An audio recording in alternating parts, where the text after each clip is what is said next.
We're not just a random collection of atoms, but we've been made.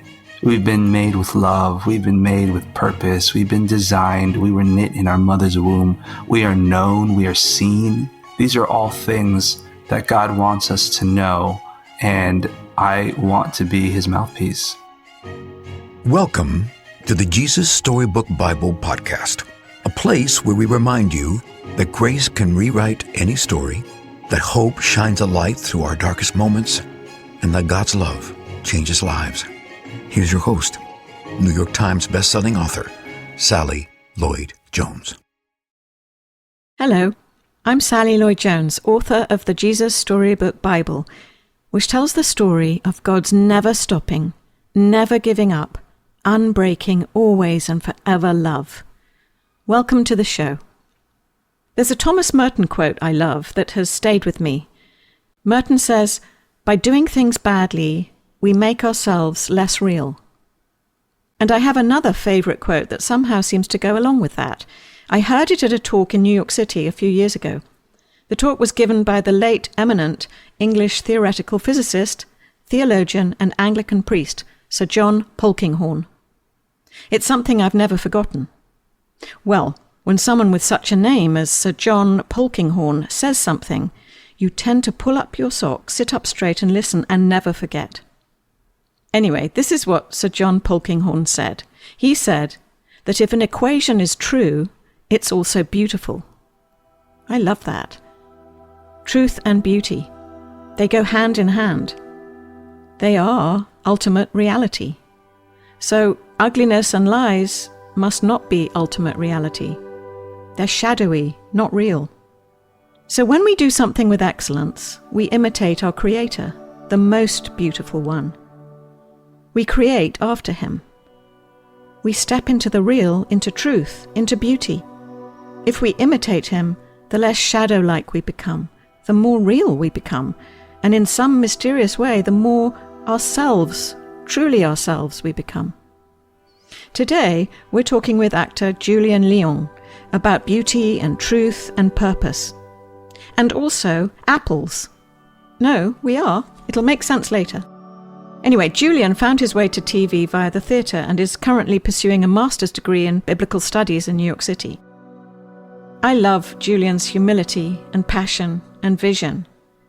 How he sees his work not simply as self-expression, but serving a greater purpose. He talks about the power of art to open our eyes to ultimate reality, how art and beauty can lead us towards wonder, and the role of an actor to be a bridge, taking the invisible and making it visible, embodying it.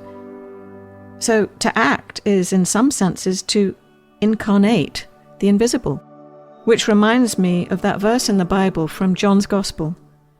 John 1, verse 14, "The Word became flesh." Julian's perspective about his calling and purpose is so inspiring and beautiful. It was a tremendous blessing to hear from him. I know you'll be blessed too. So, without further ado, please welcome my friend and yours, Julian Leong. Hi, my name is Julian Leong. I'm an actor. I was trained in theater, but today I do mostly television comedy. I'm also currently getting a master's degree in biblical studies from Reformed Theological Seminary here in New York City. I knew I wanted to pursue my master's degree after I read an interview, actually, with a playwright named Lucas Hanath. So he had written this play called The Christians. It was over at Playwrights Horizons, and it drew upon his time in the church. He's not a Christian now, but he grew up in the church, and something he said really struck me when the interview asked him about why he wrote this play. And he said, the church is where the invisible becomes visible, if even for just a moment. And I think the theater can be that too. I kind of balked at it at first because I don't think the two are the same. But I do think that both to different degrees seek to do exactly what Hanath is talking about, which is to make seen the unseen or to make visible the invisible. So what I do as an actor and a theologian is essentially to answer the question, do we need beauty in our lives and why? Why do we seek to make seen the unseen? And I think it has a little bit to do with the fact that as Christians, we understand we're both physical and spiritual.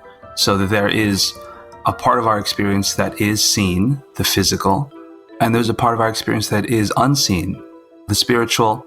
I think the conversation about mental health can fall into this category too, in that there is sort of this reality inwardly that we can't see, but we feel is very, very real.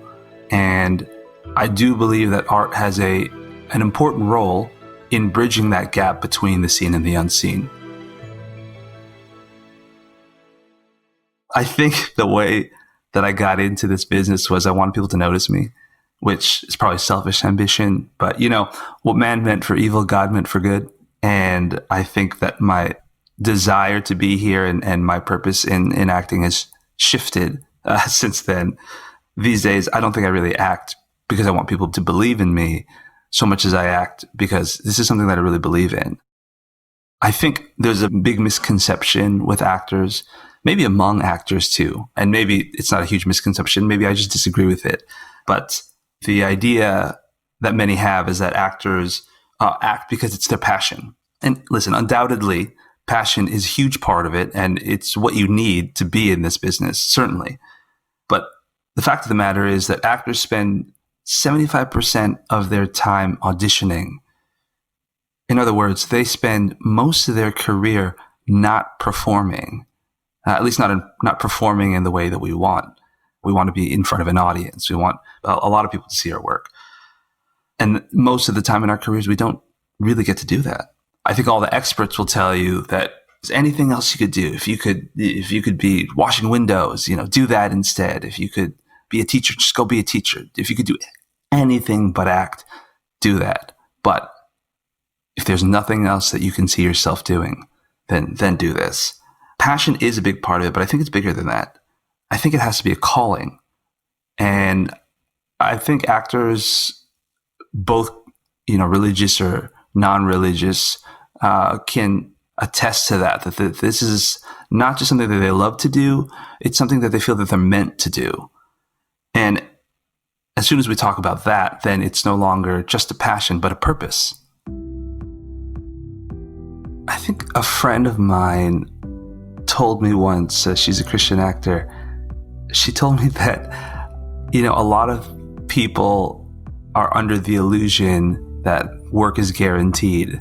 They'll wake up tomorrow and they'll still have their job. And actors in that way are in a fortunate position because they're never really under that illusion. So much of this career is out of your hands. So much of it is waiting for the phone to ring. And so you come to grips with your powerlessness, with your helplessness daily. I think actors struggle in particular with sharing our insecurities because most of the time our work comes from other people choosing us. It's sort of like dating, I say. You don't want to broadcast to others just how unattractive you feel or how hard it is for you to get a date because more likely than not, it's going to make you appear even less attractive to others. So we fear that, we actors, we fear that if we're open about exactly how many rejections we've gotten or how hard it's been to book a job, that others in the industry may write us off as a result, or word might get around that, oh no, he's not good enough. So I think that makes us kind of defensive a lot of times and wanting to sort of pump up our accomplishments and make them seem a little bit bigger than they are, kind of dazzle them with how well we're doing when really we don't feel that way inside. So lately I've been trying to deepen my connections with other actors of faith specifically because of this problem. So I do want to connect with other people of faith in the entertainment industry because I think we have a real power to minister to those in our industry who feel unwanted, which are many, quite in fact, and a lot more than you would expect. Has my faith and working as an actor given me a bigger and better understanding of the work that I'm doing and why I'm doing it? Yeah, I think that my faith has given me a better understanding. In short, I would say that I don't think art is about self-expression.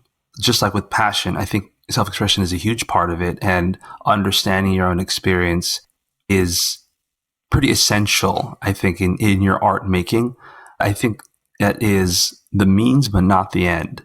In the end, I think art is about making sense of that experience, as finding purpose and meaning in that experience, and being able to shape it and craft something, some piece of art, whether it be a play or whether it be a song or a sculpture, that actually helps others make sense of their own experiences as well.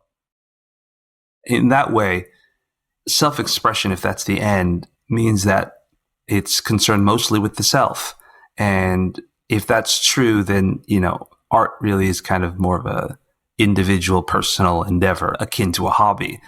But if it's more than that, if it actually can bring good to society, if it actually helps others in society, then it's not just about one's own passion. It really does have a purpose, and it really does have a role, an essential role in a flourishing society. And I think we have a lot of reason to believe that. Jesus knew that God would always love and watch over the world he had made, everything in it, birds, flowers, trees, animals, everything. And most of all, his children. Even though people had forgotten, the birds and flowers hadn't forgotten. They still knew their song. It was the song all of God's creation had sung to him from the very beginning. It was the song people's hearts were made to sing. God made us. He loves us. He is very pleased with us. It was why Jesus had come into the world, to sing them that wonderful song, to sing it not only with his voice, but with his whole life, so that God's children could remember it and join in and sing it too. So this passage resonates with me for a lot of the reasons that I had mentioned throughout this interview, in that a woman named Adrienne Chaplin, I attended one of her talks, and I remember her saying something so poignant, which is, paintings of apples remind us that apples are beautiful. And so if we kind of adopt this idea that we're just sort of here by accident and there really isn't any kind of meaning to anything, things just sort of happen, then we aren't really searching for meaning in things. However, when an artist paints something, you know that it's not an accident. You know that someone made this. And if they made this, maybe they had something to say to us. And so I think that's what she means. Like when we see a painting of an apple, why did someone take the time to paint an apple? And you start to look at the apple and you're like, oh, apples are beautiful. Why didn't I see this earlier? When an artist mimics God's creativity, it reminds us and awakens us to the idea that, things are actually made. And so we start to look at apples again. We start to pay more attention to apples. And I think the more that we start to pay attention to creation, because of course, an artist never creates out of nothing. An artist always creates out of creation. And so if we can remind people that actually this creation was made by someone bigger than me, it was made by the Creator, we start to pay more attention. And I think the more that we pay attention, we start to listen and hopefully hear that song that everything in all of creation sings, and maybe join in it too.